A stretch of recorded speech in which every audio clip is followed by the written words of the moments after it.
Along the New Jersey coastline, kind of a different story here with icy floodwaters surging into neighborhoods. In North Wildwood, authorities there said the flooding actually was half a foot higher than what this town saw during Superstorm Sandy.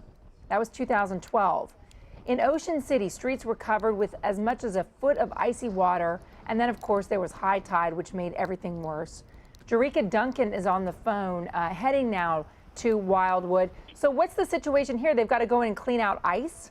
Yeah, Contessa, we're headed there right now. When I spoke to the captain there, Captain Sacco, he described this as well as this is close to, if not just as bad as Sandy. He said pretty much everything west of Park Boulevard in that area is flooded. So he said there are crews there, utility companies trying to restore power to the homes that obviously lost it, that there was minor flooding for some, but that there was major flooding for others.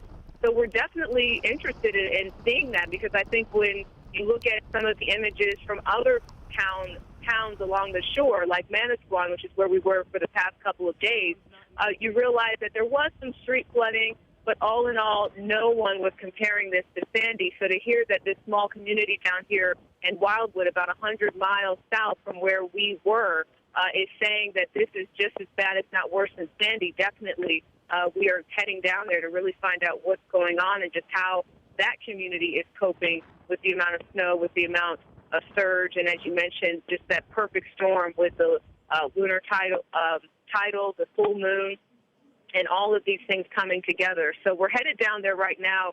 One of the things that I did also speak to Captain Sacco about is he expressed that about 100 people, he said, were evacuated and taken to shelter. Now, they were actually taken to a community called Woodbine, which is about 30 miles north and more inland from Wildwood.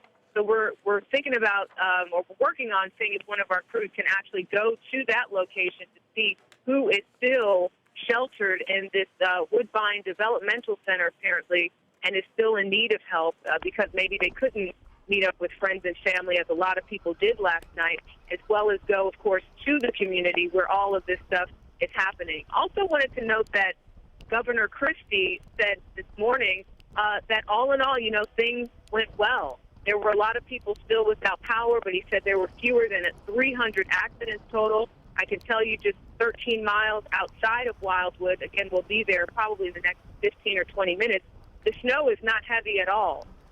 So, again, he was happy to report that there were no major accidents, and most importantly, he said there were no deaths in New Jersey because of the storm, and we know that was not the case with Sandy. So, again, the shore is particularly sensitive to these sort of storms because of what they experienced more than 3 years ago. So we're headed again to Wildwood to check out the damage and see what that community is faced with. But all in all, along the Jersey Shore, the shore towns held up much better than they did when you compare it to something like Superstorm Sandy. Yeah, even though the confluence of events there was similar. It was interesting yesterday because Chris Christie was holding these news conferences during the storm and telling reporters, lecturing reporters, not to compare it to Sandy. And yet in this one particular town, it looks like they were just inundated with water. By the way, I just wanted to mention as well, the situation in New Jersey is not cleared up. The trains still, when I came into Penn Station, there were cancellations from New Jersey Transit. Their trains not up and running yet, where Amtrak was. Yeah, go ahead. Oh, I was just going to say that was also something the governor mentioned in his news conference today, that he said, the transit systems in New Jersey, they were hoping would resume somewhere around noon. And I actually just got an email from a spokesperson from the governor's office in reference to the state of emergency. And he basically explained that it's kind of, it's still in place, but it's more on a case-by-case basis in terms of each community allowing people to kind of get back there on the roads and maybe opening up certain roadways that were closed. But technically, right now, we're still in a state of emergency. So the hard part is over. Snow has stopped. The sun is out. Now people are cleaning up, shoveling, and, of course, in this case, in Wildwood, they're going to be trying to stay safe, essentially, and clean up whatever they can at this point. But making matters even worse is this water is freezing cold. So people probably really can't even get into certain areas maybe as they would have.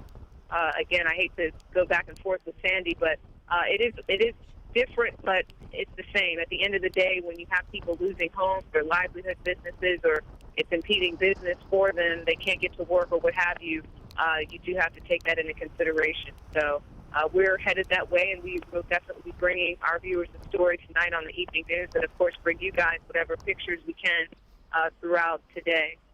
All right, Jericka, thank you so much for calling in and giving us an update there from New Jersey.